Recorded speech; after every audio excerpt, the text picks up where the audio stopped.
Chapter 33. Seer, get up! Get up! Kaci shook his blood-stained shirt, sobbing. An older man removed his hand from Seer's chest. Female, his heart. It's too late for him. No! She screamed. No! No! He can't!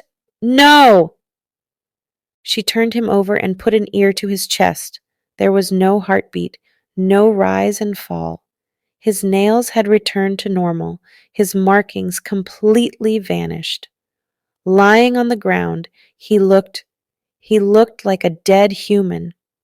The door to the bay whispered open, and a man with gray hair rushed in. She glanced up as he rushed toward her and recognized him from the view screen earlier. The medic. Let me see him, he ordered, pushing her aside. He held a strange device in his hand. Pushing it into the torn flesh of a wound over Seer's heart, the metal contraption dug slightly into his chest. She pressed her hands to her mouth to keep from screaming. The device flashed red. 3 red bars glowed on the front. The old man took a loud breath and pushed a button on the front of the device. Come on, Seer. The device flashed golden. Seer's entire body jerked, his limbs flying out, but the bars remained red. Come on, medic. Attend to one of the living. The councilman's voice was firm but gentle. But the old man shook his head, pushing the device again. Another golden flash, another jerking of his limbs, and more red bars. Kaci sobbed into her hands, staring at Seer's still face. She couldn't lose him, not the man she loved. The old man hit the device over and over again, ignoring those around him that told him to stop. One man even gripped the doc's shoulder, saying, "This is pointless and horrifying. The male is dead." The doc smacked his hand away and hit the device again. This time, the bars turned yellow. They moved up and down in a slow wave. Kaci tensed, looking at the doc's face. Was he? Get him to the med bay, now! The old man ordered, forcing them into action. 2 of the other men scrambled, taking him under the arms and legs. She followed them closely out into the hall, and as they ran toward the med bay, she saw that others were already hauling Leader and Gallant in that direction. They all crowded into the elevator. Kaci held his hand, refusing to let go. Seer needed to feel her there, to know she hadn't left him. Someone tried to push her aside, stumbling under the weight of his patient. She refused. They hurried into the med bay, past healing bed after healing bed, all full. The older spiritist was right behind her, pointing to a bunk in the corner. Put him there, he ordered. The 2 men laid Seer on the bunk, and the doctor pressed a button. Golden particles immediately floated over his head.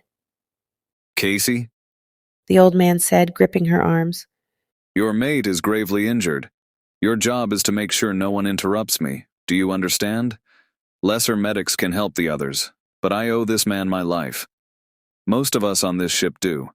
I will not leave his side unless there is no hope. She nodded, gripping the blood-coated dagger harder. Over the next few hours, people tried to interrupt the medic, but she intercepted them. Can't they see he's busy?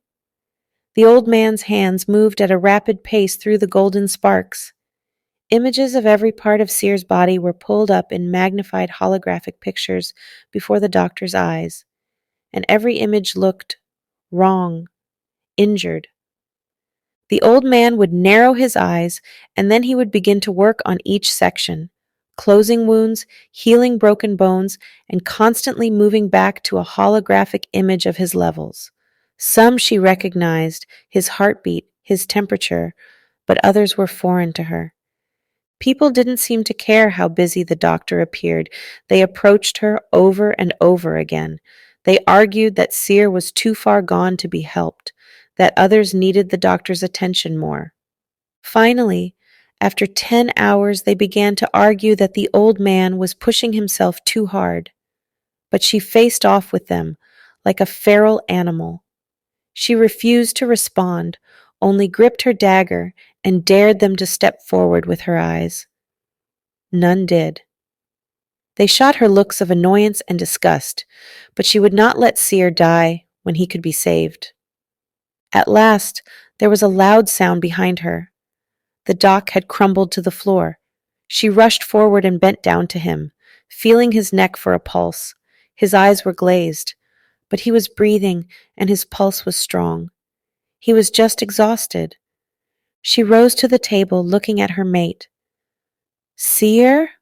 She gripped his hands in hers, waiting. Everything depended on this one moment. He opened his eyes, blinked once, then closed them again. She bent down and wept over his chest. Her shoulders shook. Her relief was so overwhelming that she couldn't move, couldn't draw in a breath. Her medic, her friend, her mate, her love, he would live.